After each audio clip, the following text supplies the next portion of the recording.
Hello అందరికీ. ఎప్పుడైనా వర్షం పడ్డప్పుడు, వెదర్ కూల్గా ఉన్నప్పుడు, స్వీట్ తినాలి అనిపించినప్పుడు ఇలా క్యారెట్ హల్వాని చేసుకోండి. చాలా బాగుంటుంది. మనకి తురిమే పని లేకుండా కట్ చేసుకొని ఇలా కుక్కర్లో వేసుకొని ఉడకపెట్టుకోండి. స్పీడ్గా అయిపోతుంది.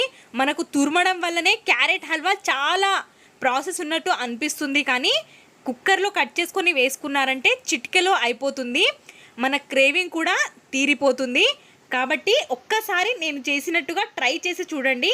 మీకు ఫుల్ వీడియో కావాలి అంటే నేను వీడియో కింద లింక్ ఇస్తాను. తప్పకుండా ఒక్కసారి చూసి ట్రై చేశాక మీకు ఎలా కుదిరిందో కమెంట్ సెక్షన్లో కమెంట్ చేయడం మర్చిపోవద్దు.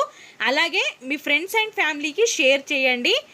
నా వీడియో మీకు నచ్చినట్టయితే లైక్ వేయండి. ఇలా క్యారెట్ హల్వా అనేది చాలా స్పీడ్గా అయిపోతుంది. మంచి హెల్తీ రెసిపీ కూడా కదా. చేసుకొని